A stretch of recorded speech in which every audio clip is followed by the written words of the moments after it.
Hello everyone, welcome back to your guide for science. Since we learned about the MYP assessment criteria in the last video, we will now hop onto the scientific method, which uses all the skills you have learned in the criteria to now make a scientific investigation yourself. By the way, please watch our first video since we order it, so you can understand step by step. Tip is, all our videos are labeled at corner as 1 and beyond. Today, we hope you learn to know the different steps of the method, and apply it to real-life investigations. Before we begin, though, let's answer the main question: what is the scientific method? Well, the scientific method is a process that is used by scientists for experimentation to answer scientific questions and explore observations. Its goal is to discover cause and effect relationships by asking questions, carefully gathering and examining the evidence, and seeing if all the available information can be combined into a logical answer. It can also be modified by scientists if a direct experiment cannot be conducted. Before we dig deeper into the steps, I have simply set out the steps, which include 6 steps in total, as you can see here. First of all, you need to find out a topic you want to find out in the first place. You can do this by potentially observing a thing that happens in real life that you are curious about. After, you will need to do some background research to understand what your topic is, such as how it works, so you can later form questions and conduct experiments you crafted. After finishing your research, the next step is to ask a question. Your question should follow 3 rules. It should be definable, measurable, and testable. An easy way to do this is by using a specific format. Some examples are, what is the effect of, or how does one thing affect another? By using these formats, you can be sure that you have a good question.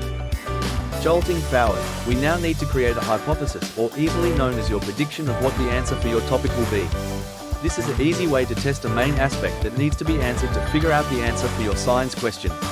Many scientists use this since they cannot test multiple aspects at once. The structure of a hypothesis includes 3 words: if, then, because.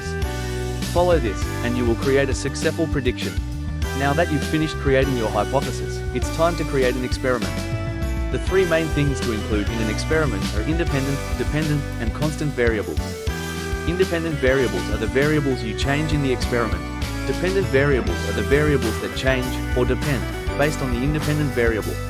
These are the variables you'll be measuring throughout the experiment. Finally, constant variables are the variables that do not change in the experiment. These variables are used to create a fair test with accurate results. Since your experiment is now finished, it's time to collect the data you have gotten from it to see if your prediction is correct. You can do this by creating a GRPA to organize your thoughts clearly.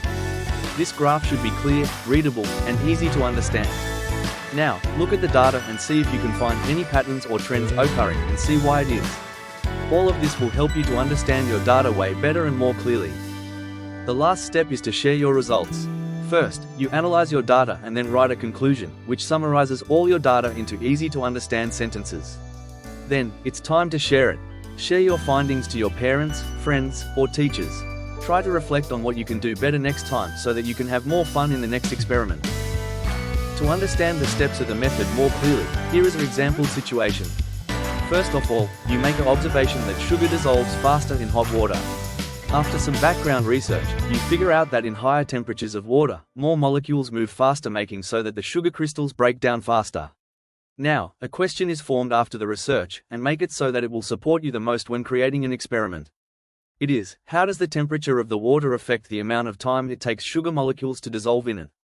With that question in mind, now you form a hypothesis with the 3 structural words as mentioned before, which is, if the temperature of the water increases, then the sugar will dissolve faster, because the water molecules will be faster as the temperature increases, making so that the sugar crystals will break down faster. It's now time to put that to test, so you design an experiment using independent, dependent, and constant variables. Your experiment, you test how fast it takes for 5 grams of sugar to dissolve in 50 milliliters of cold, normal, and hot water. Your independent variable is the temperature of the water, your dependent variable is the time, and your constant variable is the amount of sugar and water. After collecting the data from your experiment, you notice that the hot water dissolved the sugar considerably faster than normal and cold water, just like your background research says.